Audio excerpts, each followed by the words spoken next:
Like all the most important innovations in Jewish life, Rosh Hashanah was born of a crisis. Here's how things unfolded. Our ancestors did not always celebrate the new year in the fall.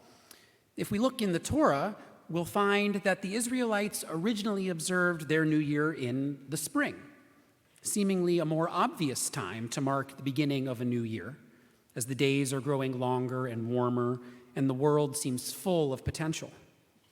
And for the first 500 years of Jewish history, that was the structure of our holiday calendar. But then a crisis occurred. The Babylonian Empire conquered the kingdom of Judea, and the leaders of our people were taken captive to faraway Babylon. And by the time they were allowed to return home again 3 generations later, they had adopted many elements of the Babylonian culture in which they had been living, bringing back with them to the land of Israel the Babylonian language, Babylonian names for their children, and also the Babylonian custom of celebrating the new year in the fall. Rosh Hashanah, as we know it, was born. Like our ancestors, we too have just experienced a crisis, the global crisis of the COVID-19 pandemic. And while the crisis may or may not be fully over, many commentators have noted that, at least here in the United States, we seem to have reached a new stage in the pandemic.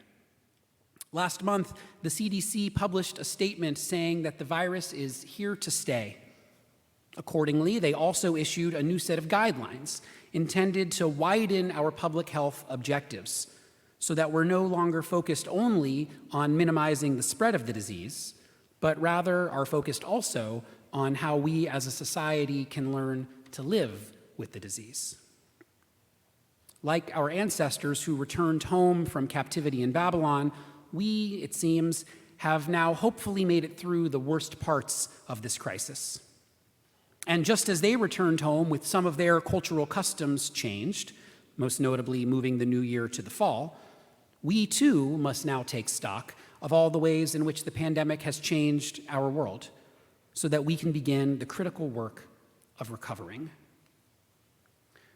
One important piece of that project will be working together to recover from our crisis of community.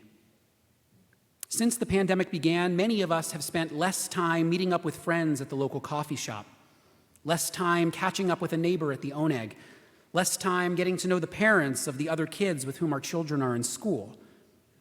As a result, our communities have suffered widespread isolation and loneliness, a hidden pandemic of anxiety and depression, and extreme political polarization. Before the pandemic, we depended on our communal spaces for our collective well-being, to help bring us joy, to help kids and adults alike make friends who feel like family, to help support us through tough times, to help us recognize that ours is not the only family in which sometimes there's tension. For the past 2.5 years, these critical social interactions have largely disappeared. If we are to help our society build back some of what we have lost, then now, more than ever, we need to be in community. Towards that end, synagogues in particular will have an important role to play. Among all the many types of community that we might be a part of, say, for example, the PTA or a hiking club or the book group, a synagogue community has one thing that makes us unique.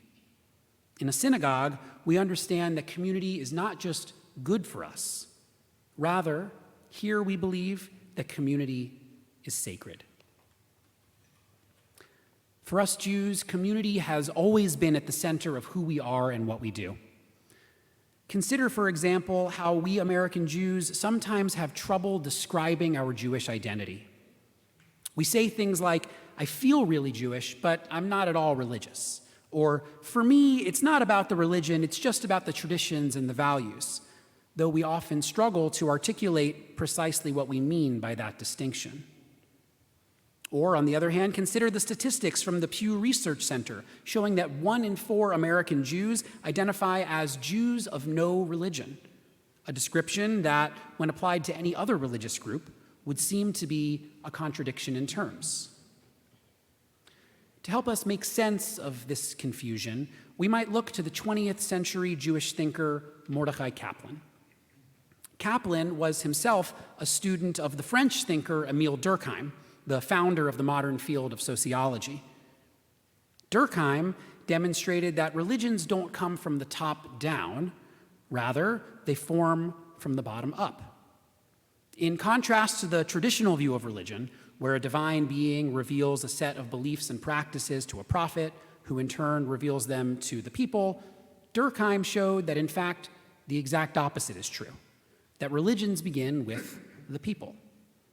A group of individuals unites around a set of shared experiences, which develops into a shared set of hopes, fears, and aspirations, which in turn are expressed through the structures of organized religion. Building on Durkheim, Kaplan made the case that Judaism, first and foremost, is a communal identity. Kaplan's most famous book is called Judaism as a Civilization. In it, he argued that Judaism is much more than just a religion, but rather, as the title suggests, is a multifaceted civilization, the sum total of our Jewish people's languages, our literature, our history, our connection to specific places, our recipes, our humor, our social mores, our ethical principles, our taboos, our art, our calendar. Within this complex composite, certain elements express our most cherished ideals. We call these our religion. This is all an extension of who we are, an outgrowth of the Jewish people. We find this idea expressed in our Torah narrative as well. The Exodus story, our foundational myth, begins not with a set of religious principles, but rather with a group of people. At the beginning of the story, the Israelites are nothing more than a sprawling extended family with a shared ancestor, a shared language, and the shared experience of enslavement.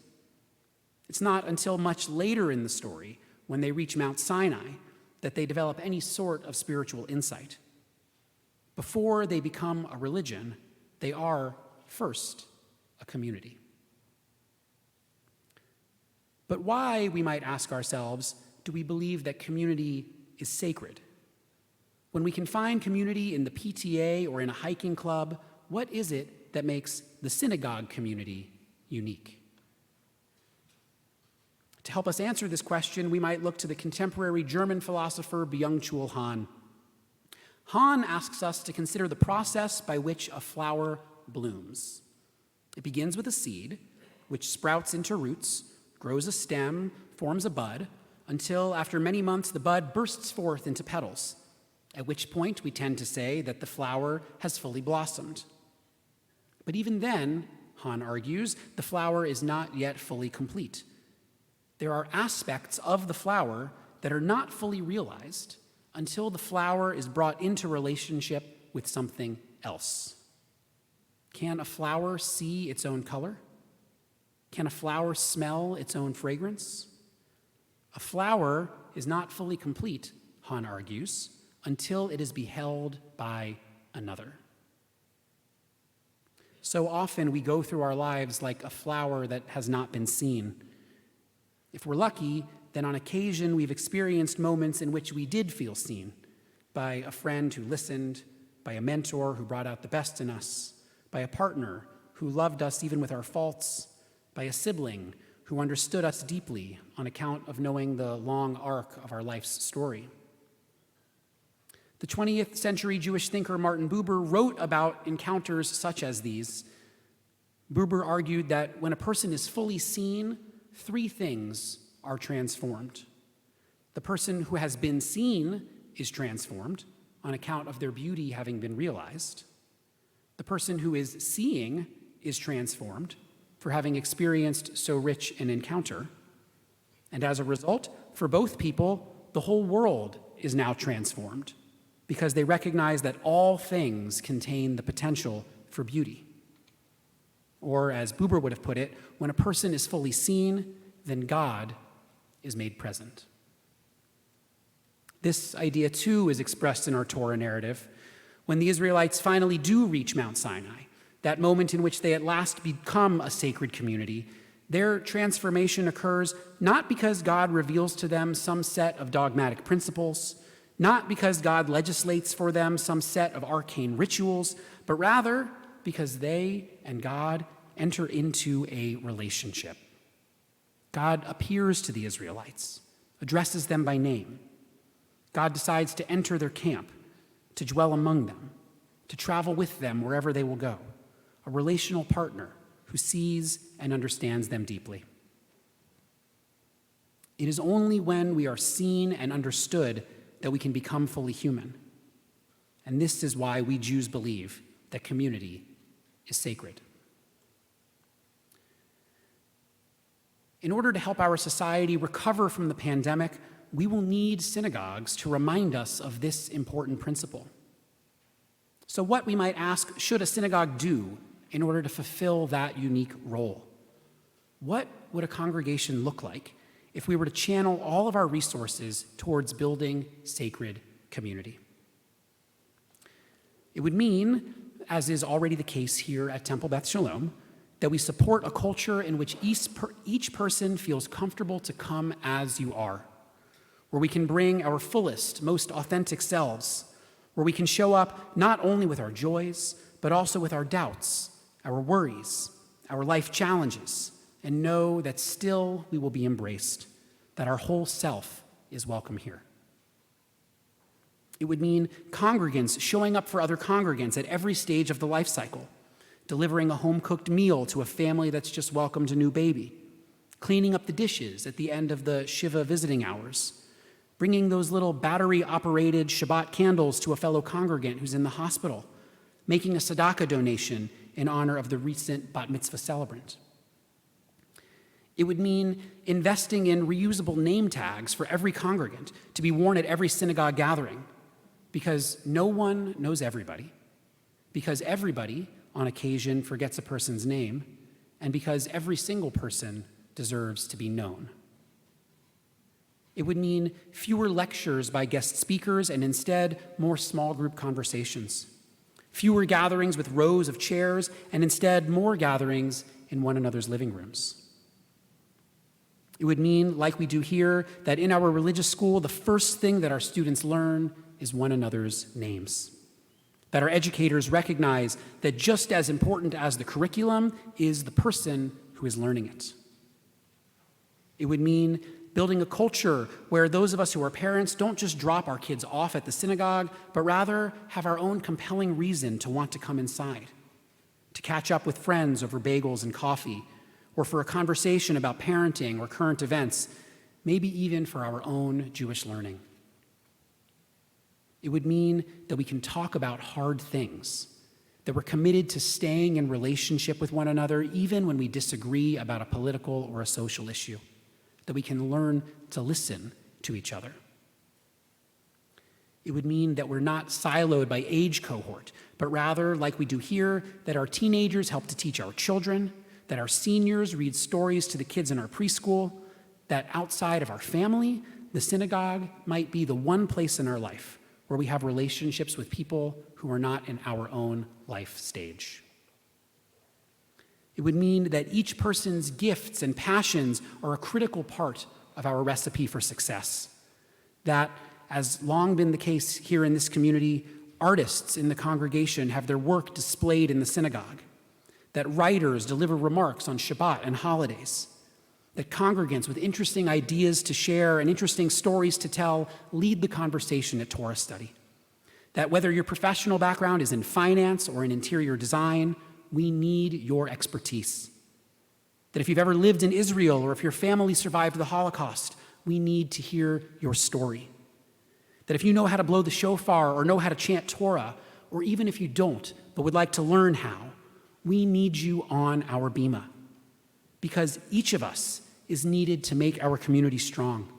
Because there is no Temple Beth Shalom apart from what each and every single one of us contributes to the life of our congregation. Building upon our strong history, we can do all of these things and more. Not all at once, not without hard work, and most importantly, not without each other. It's for this reason that we are launching 2 new committees this year: a caring committee in which congregants will provide care for one another at all stages of the life cycle, and a family engagement committee who will work towards strengthening a culture of belonging among families with school-aged children. Please watch your email or reach out to our office for more information about how to get involved in either of these 2 efforts. And stay tuned in the years to come as we continue to build other initiatives aimed at strengthening our sacred community. The American revolutionary Patrick Henry famously said, "Give me liberty or give me death." And although his zeal for liberty helped pave the way for our democracy, it also had an unintended negative consequence. Ours is a country that hallows a person's independence above all else, believing that we can go it alone, that we don't need anybody else. But Judaism has always been a force for counterculture. Long before Patrick Henry spoke those familiar words, the rabbis of the Talmud had their own memorable phrase about the topic. They wrote, "O chavruta, O mitzuta." Give me community or give me death. Now, perhaps more than ever, we need to be the collective embodiment of this countercultural message.